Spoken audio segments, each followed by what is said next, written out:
看成一个圈，缠绕所有。大家好，我是小智。看了很多留言啊，就很多朋友问我怎么转行的，他们也想进入这个行业，就很多这样的问题嘛，像什么我英语不好，可以干这一行吗？我在厂里面干得太憋屈了，不想干了，可以来干这一行吗？有什么要求吗？就是说这个计算机行业已经卷成这样了，是吧？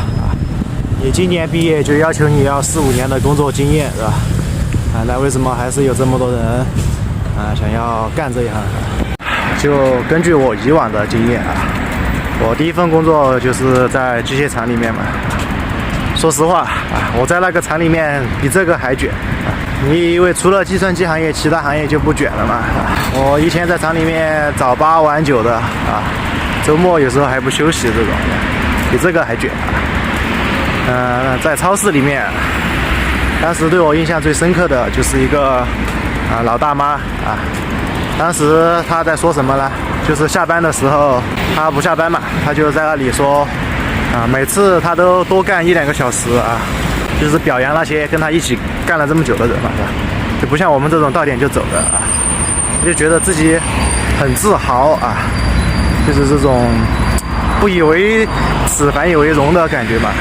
一个同事是那个肉客的嘛，早上5点钟出去晚上12点钟回来第二天依旧是这样搞。就大家会发现除了计算机行业，其他行业其实也很卷的。唯一最大的不同就是那些行业给你的感觉是劳动感觉得不到正比的付出的劳动你看土木工程的大猛子，很多土木工程的老兄都选提桶跑路了嘛，天天在那样的工作环境下会觉得很压抑，而且也是一些年纪比较大的人，就是反正都这么卷了，为什么咱们不卷的有意义一点，对吧？至少钱要多一点嘛。就至少身边大部分都是年轻人至少有共同语言，不用跟那些老油条斗智斗勇。光这一点我觉得就挺好的虽然也有少数其实小智很能理解那些提问的小伙伴就很迷茫，是吧？想要干一个可以提升自己的工作，不想每天就干一些枯燥无聊然后混吃等死的那样的，是吧？想要改变自己，所以才会来问我这些问题了其实小智以前也是这样过来的吧也是在逼友们一声声鼓励中坚持了下来，所以才创建了一个群嘛，然后也写了一些东西。进入社会以后就会感觉有时候挺无奈挺苦涩的有时候就需要一句鼓励的话所以如果学不进去了就看一看小智的视频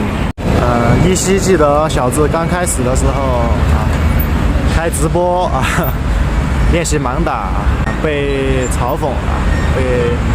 就是笑话嘛。刚开始决定去做一件事情的时候肯定是充满了困难的，也很多人也会笑话你吧。因为小智当时就没想这么多就觉得我不想干这个了直接就开搞，是吧？也不管能不能成功，直接就开搞，胜败也无所谓嘛，至少你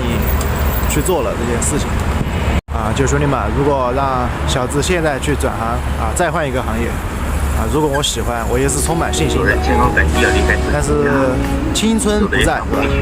且行且珍惜兄弟们，再见！我过红绿灯了